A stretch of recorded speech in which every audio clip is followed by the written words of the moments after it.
Where are your feet?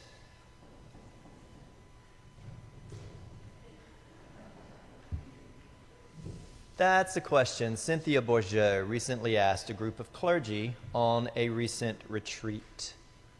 Cynthia is an Episcopal priest and Christian contemplative. Where are your feet? She asks. It's a telling question because it immediately calls us to settle down, maybe even shuffle our feet, sit up a bit straighter, take a deep breath, find our footing, get settled. And as I hear our gospel reading for today, I can't help but think that this is the question that is at the heart of the message. So I ask, where are your feet? Once again, Jesus is telling a parable. He's telling a story. And Luke is very clear about who the parable is directed to. Now, usually Jesus' parables are directed to generic groups of people like the crowd or the disciples or the apostles. But if you look, this parable is targeted very directly at a specific group of people. What group of people, you might ask? Well, those who trusted in themselves and regarded others with contempt. Now, there's nothing wrong with having confidence.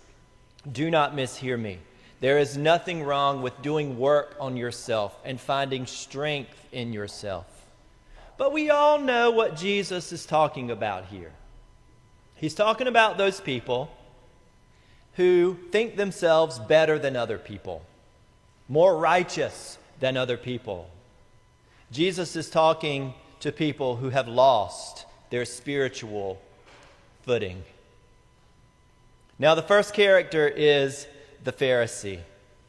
The Pharisees were a group of people who emphasized obedience to the law of Moses. They were attentive to things that had to do with rituals like cleaning pots and pans and washing their hands. And they were very devout people, very faithful. You wanted Pharisees around because in the midst of so much dispersion of the Jewish community, it was these rituals that held the Jewish community together as a unit. It gave them a spirit of identity. In other words, the Pharisees were not bad people, and we must not put the entire Jewish community into what is often colored the greedy, bad Pharisee box. In this story, however, this particular Pharisee does think himself pretty above and beyond. But the Pharisee could be any of us. The Pharisee could be any of us. What does he say? I thank you, God, that I am not like those other people, rogues, adulterers, thieves, scoundrels. Now, maybe that rings true for some of us. Might we have said those words before? Maybe we've even had parents who raised us to believe that we weren't like those other people. Now, are we? How might you fill in the blank? I'm thankful that I am not like those other people. Fill in the blank. Who are the others to you? Well, a primary other in Jesus' day were the tax collectors.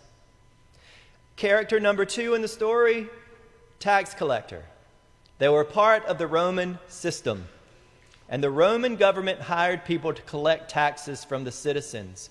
And the tax collectors were allowed to charge more in order to line their own pockets. So the first hearers of the gospel would have definitely viewed the tax collector as a notorious scoundrel.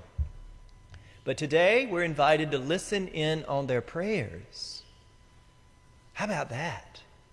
What an intimate thing. Let's listen to what they are praying, shall we? The Pharisee prays, "O Lord, I am thankful that I am not like those other people, thieves, rogues, adulterers, or even this tax collector." But what about the tax collector? What is his prayer? He prays, "O Lord, be merciful to me, a sinner." It's a prayer of humility. Even though his way of living isn't the most upright, at least in this moment, he has found his feet. He knows who he is. And what do you know? In the story, the tax collector is the one who is justified, or in other words, restored to right relationship with God. Now, those who first heard this parable would have been shocked. What? You mean the tax collector? Not the super religious guy who fasts twice a week and gives a tenth of his income? Not that there's anything wrong with that.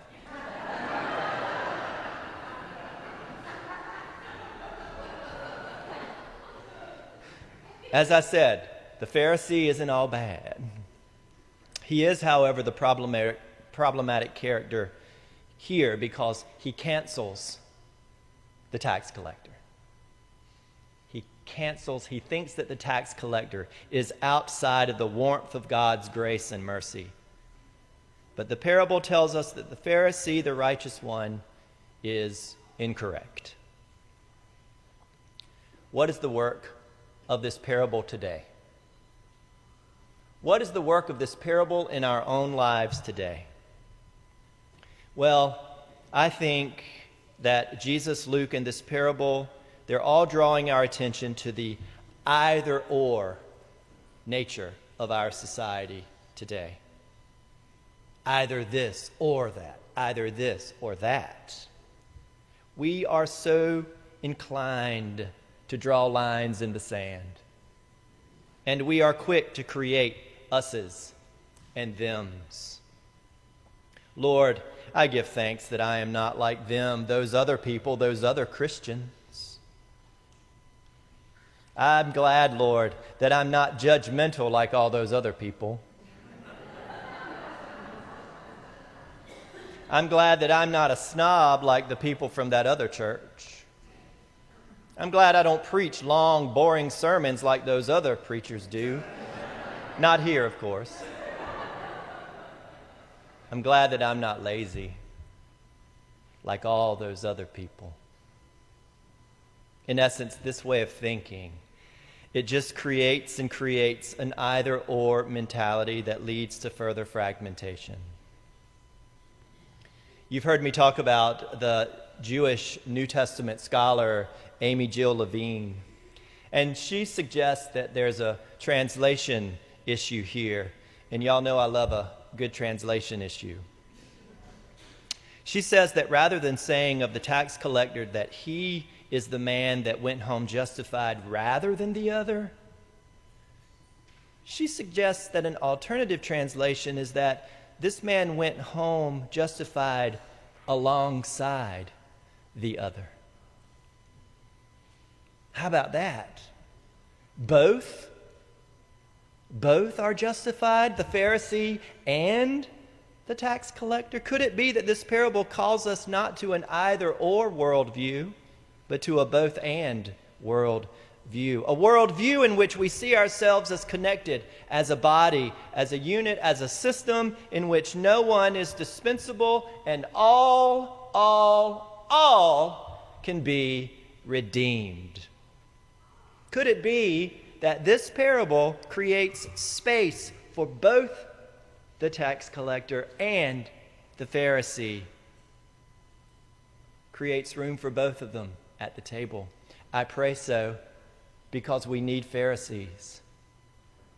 Misguided maybe, but definitely faithful. And we also need the tax collector.